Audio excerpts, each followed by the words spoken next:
The sheets were frozen hard, and they cut the naked hand. The decks were like a slide where a seaman scarce could stand. The wind was a nor'wester blowing squally off the sea, and cliffs and spouting breakers were the only things alee. They heard the surf a-roaring before the break of day, but 'twas only with the peep of light we saw how ill we lay. We tumbled every hand on deck in stanter with a shout, and we gave her the main topsail and stood by to go about. All day we tacked and tacked between the south head and the north. All day we hauled the frozen sheets and got no further forth. All day as cold as charity in bitter pain and dread.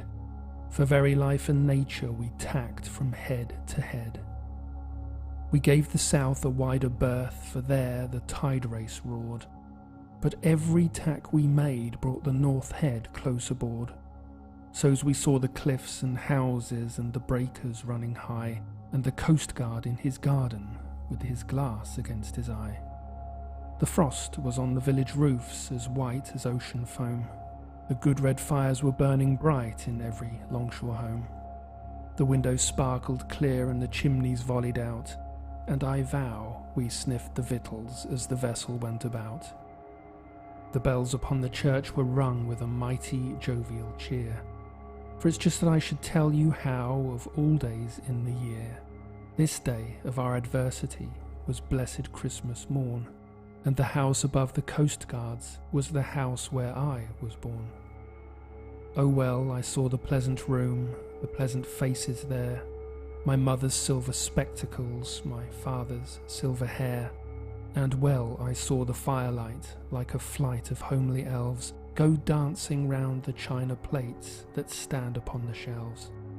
And well I knew the talk they had, the talk that was of me, of the shadow on the household and the sun that went to sea. And oh, the wicked fool I seemed, in every kind of way, to be here and hauling frozen ropes on blessed Christmas Day. They lit the high sea light and the dark began to fall. "All hands to loose topgallant sails," I heard the captain call. "By the Lord, she'll never stand it," our first mate Jackson cried. "It's one way or the other, Mr. Jackson," he replied.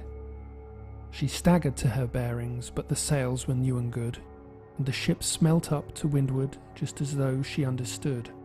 As the winter's day was ending in the entry of the night, we cleared the weary headland and passed below the light.